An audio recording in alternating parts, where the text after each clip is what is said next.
Jim Colucci. Today is June 14th, 2013. I have the pleasure of conducting an interview with Epatha Merkerson for the Archive of American Television here at her home in New York City.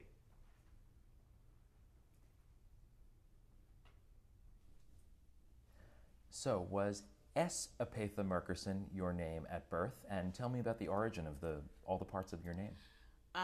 No, I do have a first name for that initial. I never like to use it. And no one in my family ever did. I've always been called Epatha. But what I like to say is that the S stands for sweet. So every time you say my name, you have to say Sweet Epatha. But no, my mother, there's two stories. My dad said that Epatha was a woman who was influential, a teacher who was influential in keeping him in school. And my mother said it was an old girlfriend, which is why I have a first name. But I just choose to use the initial, and I got that from G. Gordon Liddy. I just thought that was the coolest thing. So I became S. Epatha Merkerson. What an influence, G. Gordon Liddy. Now, the IMDb does report what they say the S stands for. Is that correct? Yeah, what they say? Okay. Sure. Yeah. Okay. Yeah. Some knucklehead I went to high school with decided that he would say that what the S stands for. He outed you about what the S stands for. Yes, he outed me about Sharon. So can I say what it stands for? It stands for Sharon. Okay. Yeah. And yes, having seen it on the IMDb, you can't be secretive about anything these days, right? Really. Where and when were you born? I was born November 28th, 1952 in Saginaw, Michigan, and grew up in Detroit. I'm really a native of Detroit. I know nothing about Saginaw. It was just a hospital, where I was born. But all my life I spent until college in Detroit. And what about your family, your parents? You mentioned, your father, the Epatha came possibly from his side. Mm-hmm. What were their names and what did they do? My father's name was Zephyr Merkerson, and he was a laborer from Alabama. My mother's name is Anna Merkerson, Anna Bowen Merkerson, and she was born in Louisiana.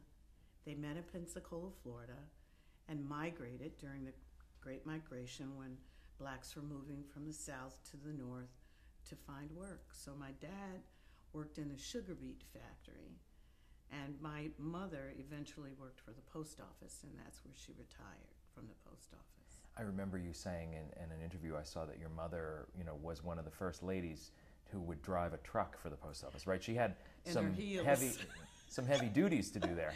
She had to, because she worked in the vehicle operations department, she had to learn how to drive an 18-wheeler and how to be able to tell a driver what to do. But she did it in a pair of pumps. Well, you've accomplished some firsts that we're going to get to as a woman, too. So was that an influence in your mother being a first? My mother's always been an influence. At 85 last year, 2012, she went skydiving. Wow. Yeah, so my mother's always been sort of a kooky inspiration. And to think outside the box, obviously, Absolutely. Right? That helps you as a performer, Yeah. I would imagine. And I'm one of 5 kids. I'm the last of 5 kids. So there was always something going on in our house, music, or, because we, all of us were poor, around our neighborhood. So in our home, we found things to entertain. And so we did plays, and we recited poetry, and we sang harmonies. It was a part of growing up in our house. Were you living in a predominantly African-American neighborhood in Detroit? No, actually, we lived in it was a real multiracial neighborhood. We didn't have dinner with each other, but we played with each other. So there were Italians and Asians and Polish and blacks, whites. It was a very multiracial neighborhood. How do you think that influenced you? I think it made me realize that there were more people in the world, most assuredly. People spoke other languages, and it made me curious to know why we didn't have a different language. And so it made me seek out history, Black history. But it was also just a way to live in the world, because you're not in the world alone. And though we did not go into each other's homes, our home was always filled with people. My mother, at one point, worked at a place called State Sample. It was a department store. And all the people that she worked with would come to our house at one point for gumbo, because she's from Louisiana. She could make a hell of a pot of gumbo. And she would have all these people in the house, Germans and Polish so we grew up with knowing that there were people in the world that you had to interact with. And preparation for a big city like New York, right? And for being Lieutenant Van Buren, who deals with all of these different types of people. Perhaps. But I knew very early that I wanted to move to New York. I think we visited here. My mother at one point had 4 sisters that lived in Queens. And I just remember riding through Times Square thinking, I'm going to live here. And that's what I did. I focused on getting my schooling, and the minute I was out of school, I moved to New York. And I want to get to that moment. I want to talk about your interest when you were in school. Did an interest in acting pop up before college, or when? How did that happen? Well, yeah, I sort of, did it acting when I was in junior high school, the after-school programs, and I was in plays in high school as well. In fact, I had an example of something that happened to me later on in years that I was able to learn from an opportunity that was taken from me when I was in high school.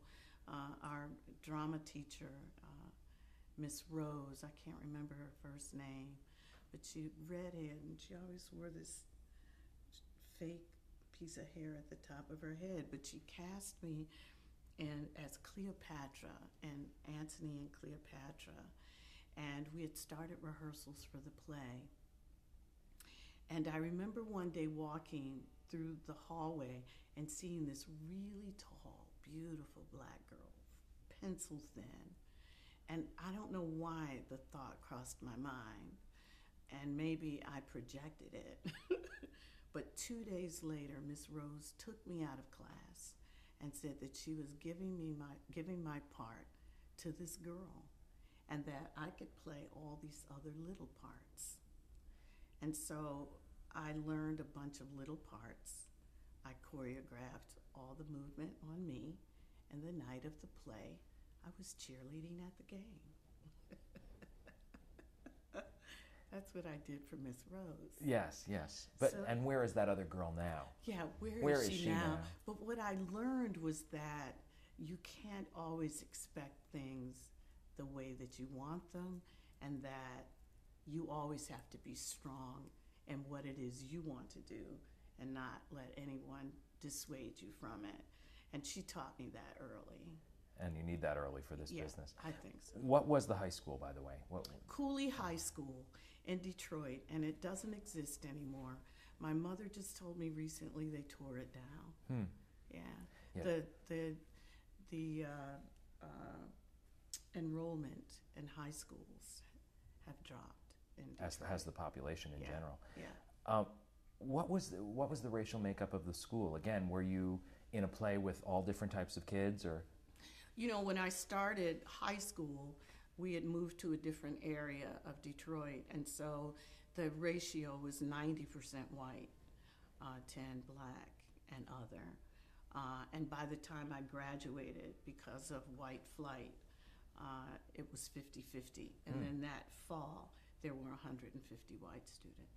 That's a short time for such a change. It was quick. Yeah. My brother and I used to get up in the morning and put our lunch money on the table and say a number. And then we'd go out on the front porch and see how many for sale signs had gone up, because we were only the second black family in this neighborhood. So for a kid, it was very heady to be a part of that era where, civil rights was really a part of my whole upbringing, and white flight as well. Well, heady is the courageous way to look at it. I mean, I'm sure it was scary too. Well, yeah. I mean, because there were a lot of things going on. It was a big city. I was there for the riots in the city, and I remember even riding south with my parents, and once we reached a certain point, I remember my father saying to us that we should go to the bathroom because we weren't going to be able to stop after this point. So, you know, a lot of things I think made me the person that I am, you know, those experiences. And I think it was because of my upbringing that I'm still open to people, because my mother always told us to judge people on the merit of who they are. So that's what I try to do. Do you think that any kind of racism influenced your education in high school in terms of getting the play or not getting the play, or, you know, your academics?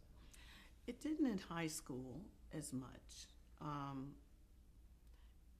but it did in college. And that was at?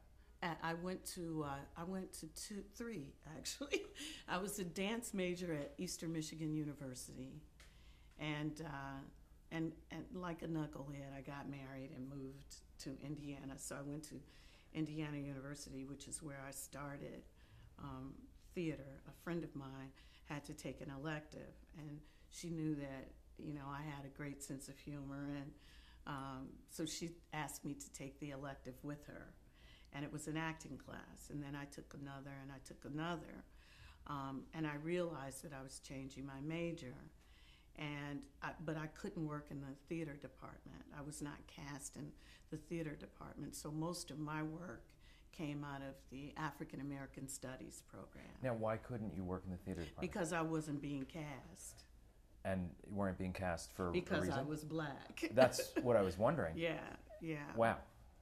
Yeah, Indiana, you know, I think I was probably the only black student in if I was one, maybe two at most.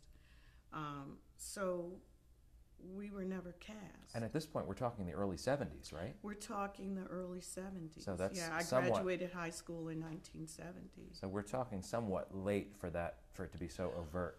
Oh, absolutely. But, you know, I don't know that it's changed a whole lot. Mm-hmm. I think there's still a lot of racism within the industry. And I want to get to that as well. Mm-hmm. You know, I want to back up just a moment. You know, you said that acting happened in college. Growing up even before that, you know, you're just at the right age to start to be one of the first babies of TV, growing up with TV. True. Do you remember when you first saw it, when your family first got a set, and what you watched? I don't recall what we watched, but I remember we got a 13-inch television. The thing that used to always crack me up, and we still laugh about it now, my siblings, you know, when black people were on TV, we would just yell, "It's a black person on television! It's a black person on television!" And people who didn't have televisions would come to our house or go to other people's houses to see, like Pearl Bailey or Sammy Davis Jr., Ruby Dee, you know. So I think the earlier programs that we probably watched were Our Miss Brooks. I certainly watched Amos and Andy. Which must be interesting as an African American viewer to watch. Yeah, I mean, the thing that I always got about Amos and Andy was that they were master comedians, and these were trained actors. So I always understood where they came from, and I have to give that to my mother, that understanding of this is what's happening now, but these are trained actors. But they had a sense of timing that, you know, was flawless. We watched variety shows, Ed Sullivan, you know, the Monkees I watched because, you know, I was a teenager then, Batman, you know, all those early shows. We were definitely TV kids. We were definitely TV kids. And I was also latchkey because my parents separated when I was very young. And so I'd get home from school and do my homework, and then we could watch game shows, because there were many game shows on at that time. Let's Make a Deal, those things with, what was his name, Monty Hall. So the Newlywed Game, all those, the dating game, we would watch those in the afternoon. We could watch them after we did homework. And I always find the youngest gets away with more in terms of watching TV or whatever, right? Yeah, You're yeah. the youngest. Yeah, definitely. My brothers and sisters would all have like after school activities and stuff like that. So there would be lots of times where I'd be at home with the brother right above me, the two of us, and we would be fighting over who'd watch what on television. And he usually won, but I usually told, so. I was a big tattletale. I'm surprised they even speak to me now. They know that's what little sisters are for. Well, that was awful, though. So, going back to when you mentioned about how you did get into acting, and it was through not the theater department, but African American studies. Mm-hmm. Is that a common route that black actors would have to take? Is that just, do you feel that kind of was a happy accident? No, I kind of think it just happened. In my situation, I certainly know, there were folks going and taking class and being a part of university. And certainly if I had gone to an historically black college, that would have been different. But, we couldn't afford to send me away to school. So, I took advantage of the classes. And the thing that was always fascinating was that when I finished, I was at Wayne State University, which is right in Detroit. And we had 2 productions a year. And I remember the professor telling me I was too good to be in a small part and too young to play the lead. And so they would cast the play out of the community, and I wouldn't be in the play. And I was the only theater student, black theater student. So I had this really odd training where my professors were all excited about the work that I was doing. But most of my work would be in student productions, in studio, or in recitals. The recitals would be like the Epatha Merkerson show, because that's where I'd get to do like Martha and Who's Afraid of Virginia Woolf, or just different, but it would just be the scenes. Studio theater, I'd do. I'd have the opportunity to do the Blacks, Jean Genet, or my mind is going blank. Ceremonies in Dark Old Men, I'd get to do plays like that. But it would be with the student director. And then the big shows, I would be in the chorus. So you didn't get to have any really notable roles in the big shows? No. That would be in studio. Now, when they would put on big shows, especially if it were the African American Studies department, would they be African American themed plays? Well, that was at Indiana University, at Wayne State. Okay. It was the theater department. Okay, got it. And the irony about Wayne State was the very first play that I saw was Fado's A Flea in Her Ear, the Hillberry Theater, which at one time, I don't know where it's ranked now, but it was one of the best graduate programs in the country. And I remember I was probably about 7, 8, and because back then there were a lot of field trips, and we'd go to the theater, the art museum, and I remembered sitting in the theater watching the Hillberry Company do A Flea in Her Ear, and it's a farce. So at this hotel, and mistaken identities and looking for lovers, and doors were opening and closing, and people were walking up and down, and there was yelling, and it was the most incredible thing. And I just kept thinking, I want to do this. I really want to do this. And that was at age 7 or 8. Yeah. And yet you it didn't was do at Hillberry, which is where I eventually At Wayne, which is where I eventually graduated with a Bachelor of Fine Art. But a in whole theater. lot of stuff happened in between where you weren't performing. It just kind of all circled back naturally. Yeah. Interesting. It did. You know, after college, I know you said it was a dream to move to New York, having visited New York. Is that what you did? What did you do right after? After college, I moved to upstate New York. Okay. There was a theater company up there called the Empire State Youth Theater Institute. Probably the worst job I've ever had. And to date. where upstate? Albany, New York. Okay. There's a big egg up there, and there was a 4 floors underground, a theater that was run by this woman who used to teach at SUNY in Albany. And the purpose of the company was supposed to be multiracial, and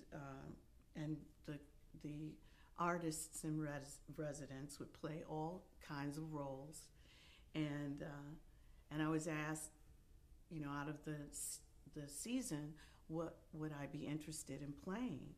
And I thought, you know, I'd really love to play Annie and the Miracle Worker, and in the Miracle Worker I played Viney. So it wasn't quite as multiracial as they wanted. It wasn't colorblind casting. It was certainly. not colorblind casting, and the first song I did in a musical was "I Got Rhythm." So was this also at the Children's? This was company? At the Children's Company. One of the things that I appreciated about the company, though, the idea of the company, I don't necessarily think that it was fleshed out properly, but we would take whatever play we were doing, we would take that play into a school, we'd perform the play, and then whatever class we were sent to, we would teach that class using that play. So, for instance, we're doing The Wizard of Oz, and I had a science class. So I would my program, my teaching tool would be to use Dorothy and Kansas, why they would have so many tornadoes as opposed to here in New York. Why are there more tornadoes there? So we would teach science using The Wizard of Oz. And so it was a lot of fun with the kids. And it's the only time I've ever taught. I don't consider myself teaching material, but I did enjoy that. And so I was with that company for about a year. Now that started in about 1974, would that be? That was in 76. 76. Yeah, because of my transferring, it took me a couple of years to finish my degree, and I was determined to finish it. And so that was in 76. I moved upstate. And, you know, I was told we would be going to Cuba and Paris and Rome. I had no idea there was a Cuba, Paris, and Rome, New York. I was so disappointed. Now you said it was your worst job to date. What made it the worst job? It was just It was bus and truck. I mean, it was straight up bus and truck. I'm from Albany, New York, to Cuba, New York. It's an 8-hour drive on a yellow bus with the lion painted on it from The Wizard of Oz. One thing that we did do, though, is we took the play to Israel and to Rome, for real. Rome, Italy. Even though we really went to Rome. And so at the time, I learned how to sing Somewhere Over the Rainbow in Hebrew. Sham bikse hakeshet b'marom, sham eretz nodali noda b'chalom. So, you know, it was great to be able to do it. So I get to the song, and all the kids, I'd learned to sing, and I wish I could remember the whole song. These two students of Hebrew came to teach me the song.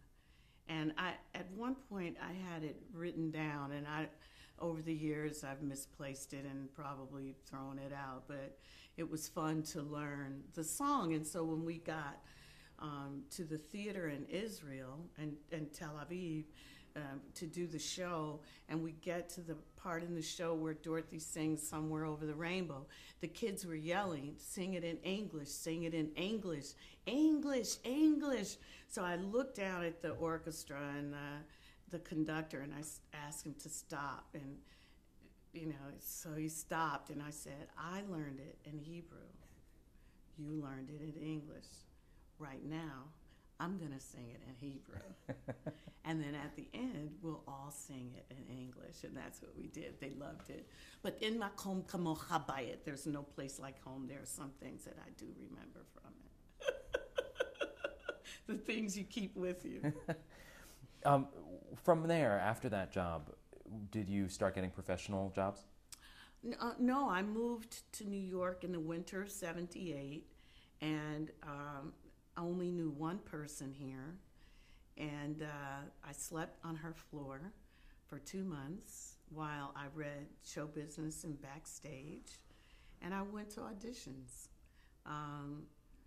And back then the government subsidized a lot of the theater, so I had the opportunity to start a play, and then while that was in production, I would start rehearsals for another play. And so people got to know my work ethic. They got to know what kind of actor I was, and that just led to more work. And then it got to a point where I needed to make a little more money, so I started understudying. And I used to call myself Lynn Thigpen's professional understudy, because everything Lynn did, I always seemed to understudy her. And then I had to, first I had to stop doing musicals, because people thought that that's what I was, a singer, and I can hold a note, but I'm not a singer. So I had to stop doing musicals. So there was a lean period there. And then I started doing understudy work, and then I realized I would always be the proverbial understudy, because I was a quick study, and I would learn the whole play. So I had to stop doing that. And so, every time I'd make one of those transitions, there would be like a little bit of a lean period. And then I started getting leads in plays, and so it was just a constant movement and progression for me. It's a gutsy thing to do as a young performer, though, to say, I'm progressing along this road, and yet I'm going to start over and take a different turn because I see the future. Because it's tempting to just keep going with what's paying the bills. Well, but I knew that I did something better than just sing and dance. I could sing and dance, and so that allowed me to work. I was very fortunate that I knew how to sing and dance, because it allowed people to get to know me. And then I do all these readings. And I think the turn of events happened. I remember Danny Hogate, who's a musical director, a big musical arranger on Broadway. I would always end up at these auditions with Danny Hogate. And I had done this musical, and one of the songs in the musical, I used it to audition with. And we're talking 2 or 3 years past, and I run into Danny Hogate on Broadway. And he starts laughing at me about this song I'm singing at auditions. And it was this cute little song, Blues Was a Pastime. And it angered me so, because he was laughing at me. And I really didn't know him. So I was pissed.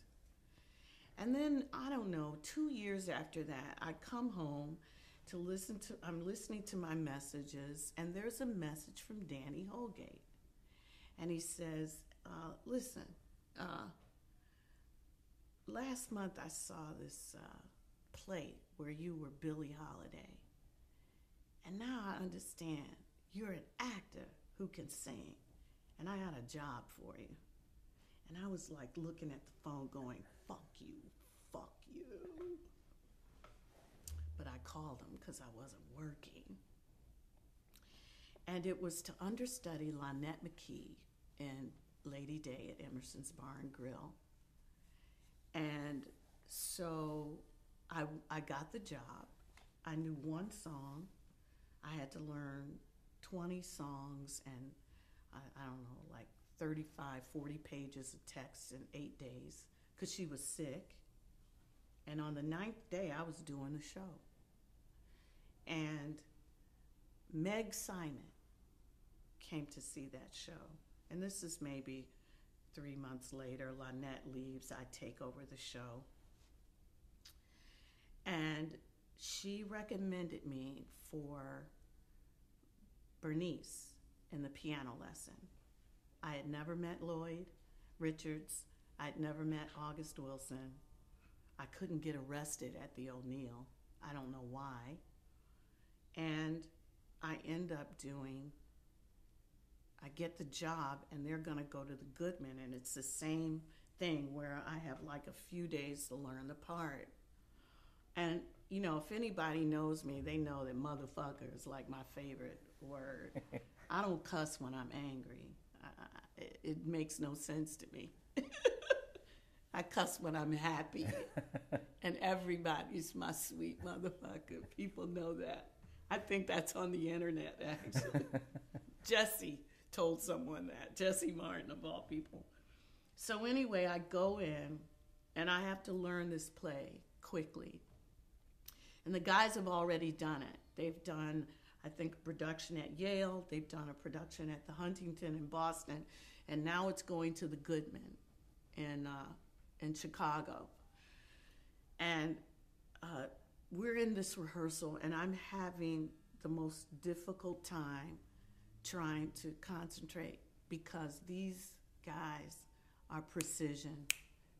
And it's Charles Dutton, Tommy Hollis, Lou Myers, and Rocky Carroll.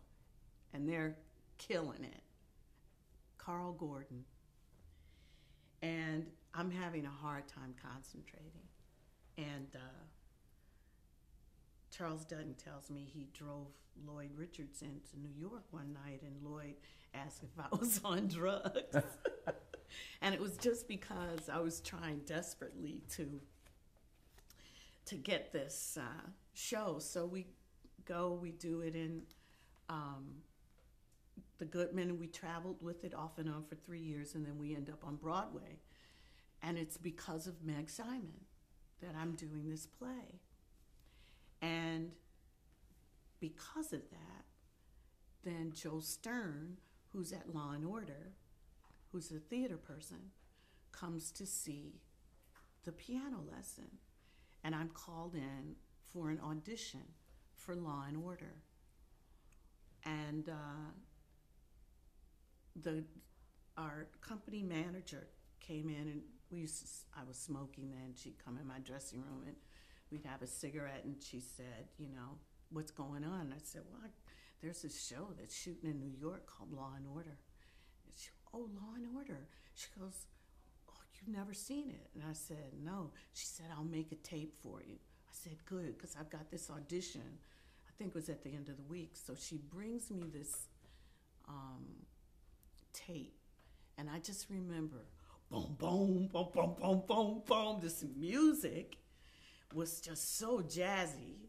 And it was an episode where Ben Stone lost a case he should never have lost. And it was like the hero doesn't win. And I went in, I auditioned, got the part, playing this cleaning lady whose kid had been murdered because this young boy could not read, and he went to the wrong home. And that was that was the beginning of me becoming a huge fan of Law and Order. So then I started taping it. But it was Meg Simon that really changed the trajectory of my career. and I want to get back to Law and Order, but certainly Okay. we want to go back to some stuff Mhm. we skipped over. Mhm. Joe's work begets work, though. You know, that's the whole point. Absolutely. You know, one of your early jobs, I know you were in, I think, the touring company of For Colored Girls Who've Considered Suicide When the Rainbow Is Enough. You've got a poster on your stairwell, I notice. Yeah. It's a good cheat sheet to look at the posters you have framed around your apartment. It's true. So how early was that in your career? Oh, that was how I got my equity card. I'd been in New York for 2 months, and I got the first national tour, the last 6 months of it, of that show. So yeah, that was my introduction really to the road and to equity, and I had my dear friend Yvette Hawkins, who's passed away. She and I shared a dressing room, and she said to me, "Listen, while you're out on the road, nobody knows you but us and your mother." She said, "Take a loan out from the credit union, pay it off while you're on the road, and buy something for yourself every check." I still do that, but my credit has been good from that very moment, because I think I borrowed like $800 and paid it back while I was on the road, and I was able to get a Macy's card, my first credit card. And how did you get your first agent? Did you have one at this point in your career? No, it was when I got back. Her name was Karen Amy, and she had an organization. Her agency was called Sparkle List. But she came to see a showcase that I did, and that's how I ended up with an agent. You know, you send out your little headshot, and you think most of them, and probably most of them, do go in the circular file, but somehow she pulled out a flyer I'd sent for a show, came to see it, and I worked with her, I think, for about 3 years, and then I changed agencies to Michael Kingman agency, and then Michael Kingman passed away, and it just sort of went like that. So at this point, you know, we're talking 70s. What factor did race have in getting cast in roles in Broadway? Well, you know, I did mostly off and off Broadway, and I did mostly black theater. At that time, the government subsidized a lot of the theaters. And so, as I was saying earlier, I literally could go from show to show to show to show. And the great thing about that period, and so because I won't put color around it, it was a great learning process, because I didn't quite know what I had received in college. I didn't quite know what I had to offer because of what I considered a very haphazard education. And I had a conversation with a classmate of mine who he and I still stay in touch. And, you know, our conversation was that maybe it wasn't so much racism as it was ignorance, but nonetheless, it affected my ability to function as a student, and I was a paying student. So for me, that's more of the issue. Coming here, it was really about my understanding my instrument. What could I do with it? Did I actually learn from not being able to have that real and varied experience, a practical experience on stage in school, because the other students were able to do Shakespeare and farce and just classics. I wasn't able to do that to that extent. So coming here, it was about, do I really have what it takes to make a living from this? And I had the opportunity to do a musical with Morgan Freeman, who started out as a hoofer. I worked with all these incredible actors, Mary Alice, Barbara Montgomery, names that maybe the world doesn't know, but incredible actors nonetheless who saw my talent and were willing to come to see me in plays and give me criticism and have conversations. So my experience then became very practical, and I wouldn't put any negative on that.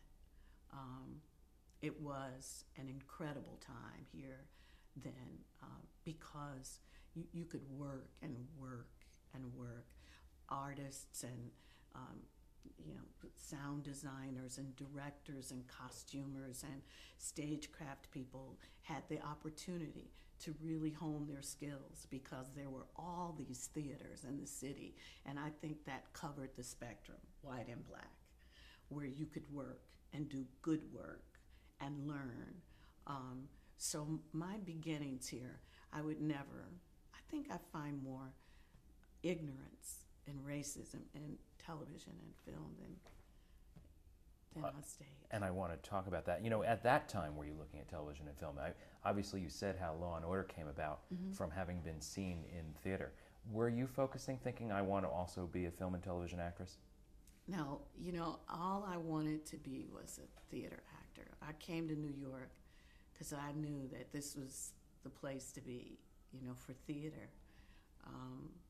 And I just love being on stage. And I think it all just happened naturally, that if you're around long enough, then you'll have these experiences. And then you'll have these champions like Meg Simon, who believe in your talent and will take you to the next level, help you get to the next level. And that's how it happened for me, literally. But I certainly knew I could make more money in television and film. But, my heart was just so into being able to do theater. Because to me, there's still nothing like that experience, even to this day. I'm looking into doing another play because I think for me, that's where my strength is. And I have an opportunity to really see where I am mentally and work-wise when I'm on the stage, because of the way in theater you have a starting process and you go to the end of it. And film and television, you're just jumping all around, and so I like the stability of theater. And yet, here we're talking about film too. Yes. 1986, you talked about Champions, Spike Lee. Is that your first film, She's Gotta Have It? Yeah, it was. And I can't remember how I met Spike now. I have no recollection of how we met. But yeah, that was my first film. And when the film came out, I was in Philadelphia doing a Raisin in the Sun, I think.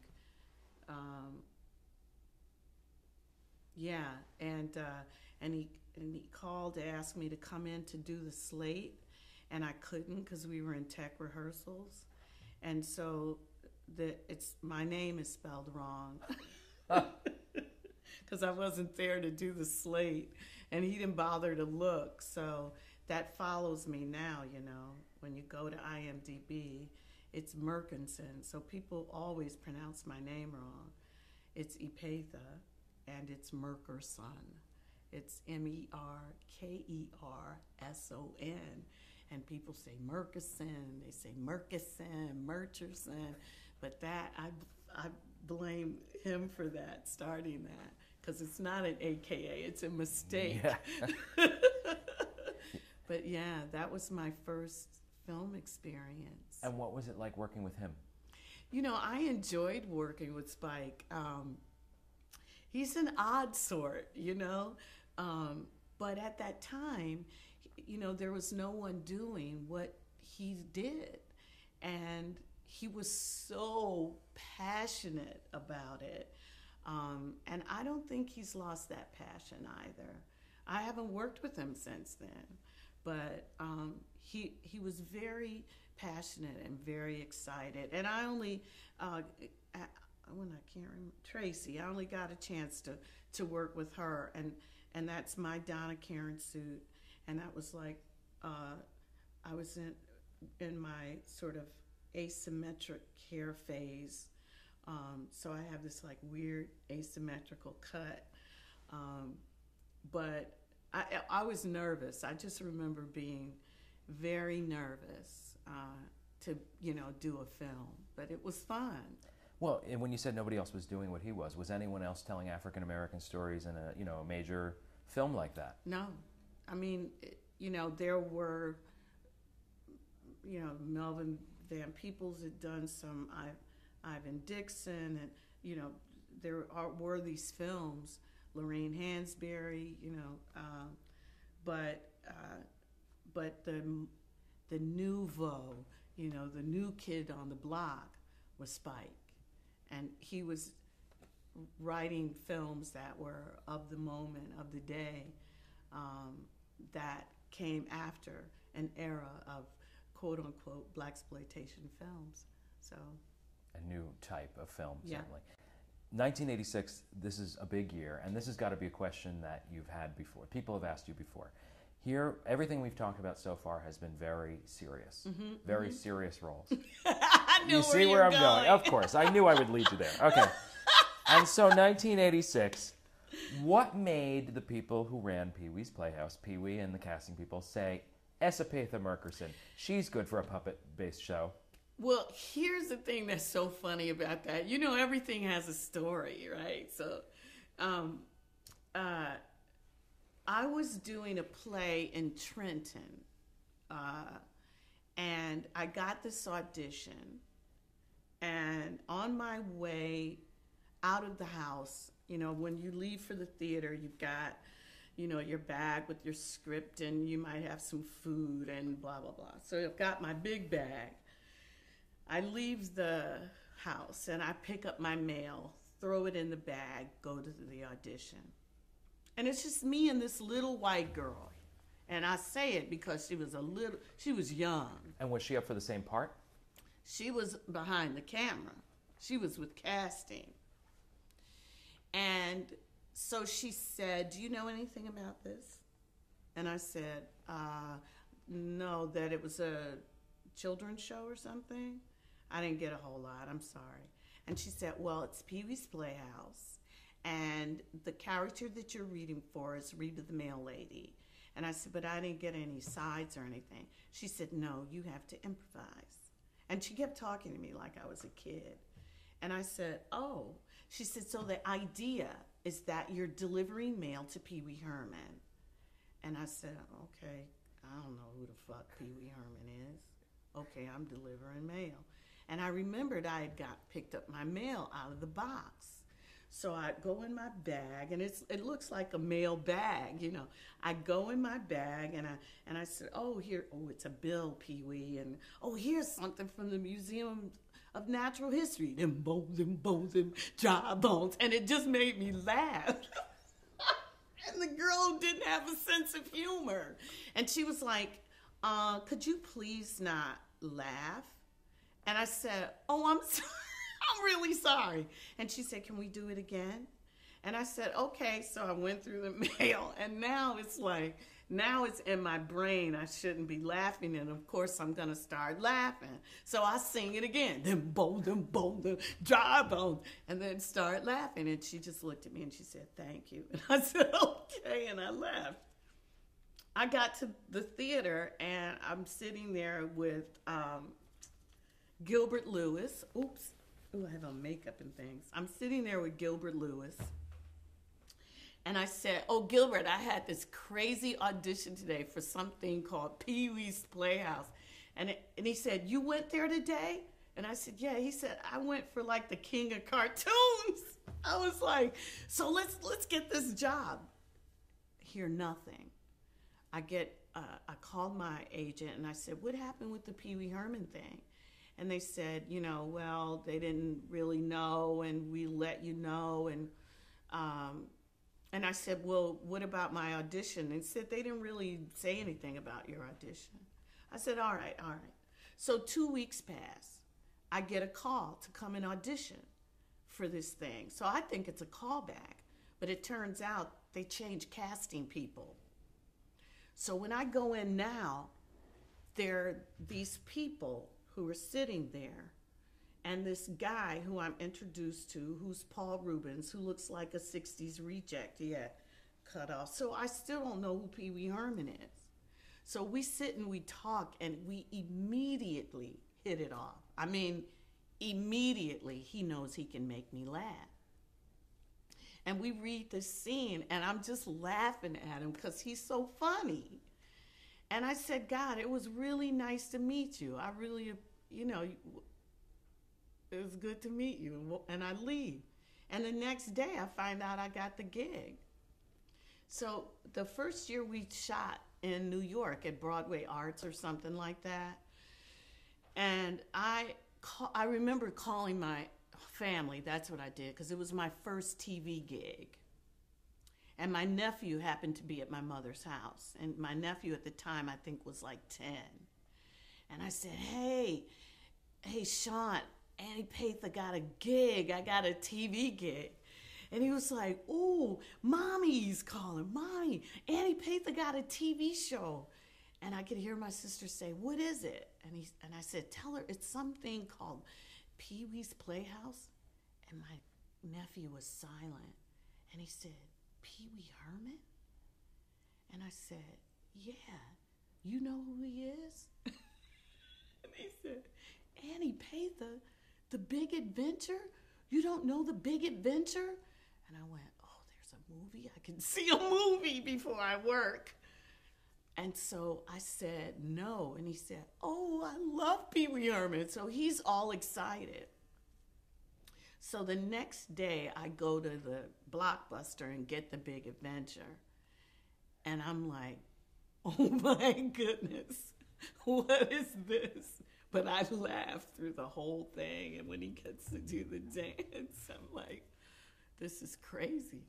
So I get to the studio, I don't know how long after this, and I don't see Paul.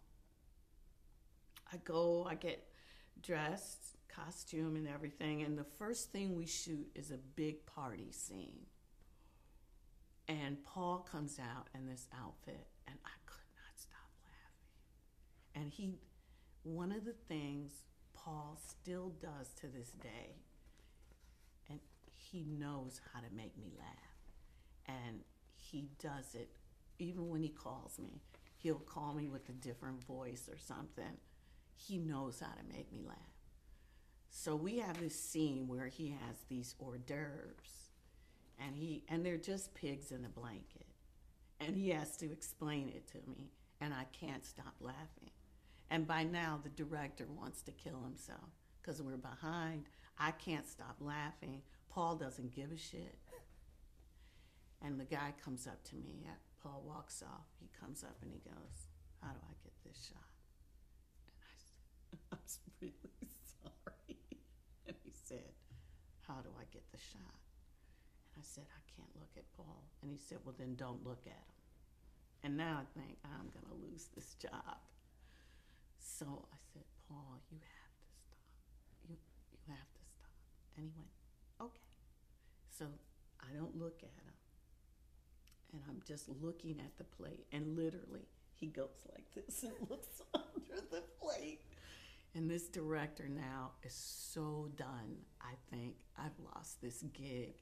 And I said to Paul, please don't. I want to keep this gig. And he said, and I'm the one that controls that. And we've been great buds ever since. And then the show moved to LA.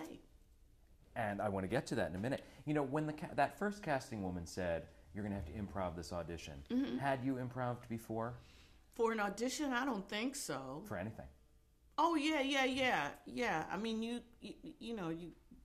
do it in class, and I mean, I've never done a comedy, if that's what you mean, improvisation comedy. No, but someone will tell you to do a little improv in a rehearsal to see where the scene will go. Yeah, yeah.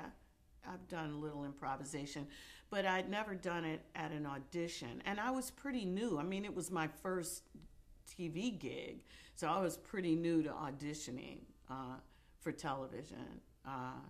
And I just flew by the seat of my pants most of the time on that. But, the fact that it was just ironic that I had this mail in my bag.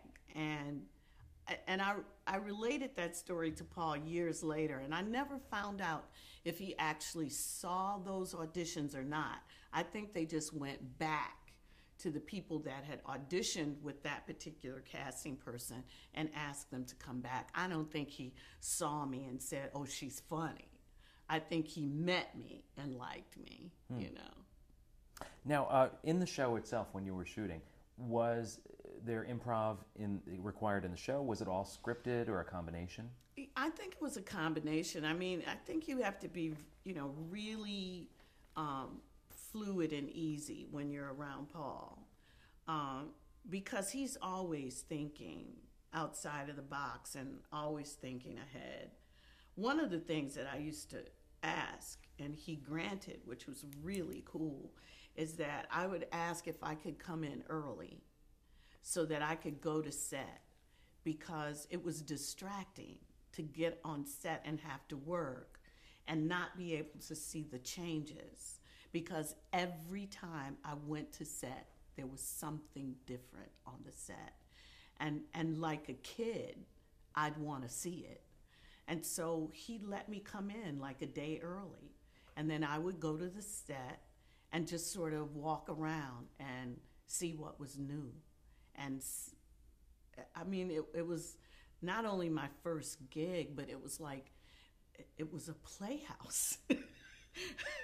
And the people that worked on the playhouse were amazing. I remember watching that whole claymation sequence I sat with Prudence for, I don't know, maybe 2.5, 3 hours while she painstakingly moved piece by piece and shot and shot and shot and shot.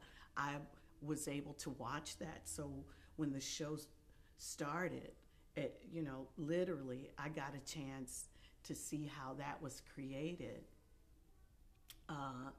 And when I got to set, it was just a great job. V. Neal, who did the makeup for that show, won Emmys for it.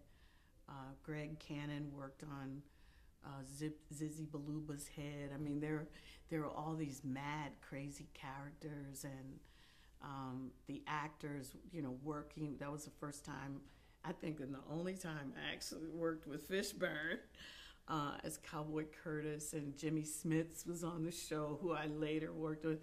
All these people came in and out. I met Whoopi Goldberg on the set for the Christmas show, Magic Johnson, the Del Rubio sisters. It was just a mad, crazy, fun job. And we'll get to the Christmas special in a minute, and I just want to end this segment right now just mentioning, you clarified that the show moved to LA. It did. So when you would go a day early to set, it would often be that you were traveling to LA for the show and would go a whole day early to LA. Yes. Right. Yeah, he would let me fly in early so that I could come to set and just hang out. I mean, he didn't have to do that. But I said to him one day, it's just like really fucking distracting. I want to see what's on set, and if you guys are calling me to set, I can't see. If you're calling me to work, I can't see. So he said, yeah, you want to come early? So it was so cool. So by the time I got to set to work, I knew where everything was. I had an idea of what we were going to be doing, because eventually we would talk about the scene. And then I could see how contraptions worked. It was just fascinating. It was just a fascinating gig. And I was so sad when it was over. Because one of the things that we used to do as well, Paul always allowed it, and he would always tell someone please let Epatha know their children on the set, because I would be cussing like a sailor. But he did a lot of work with Last Wish kids, and they would come to set and just spend the day with us. And we'll break there. Okay.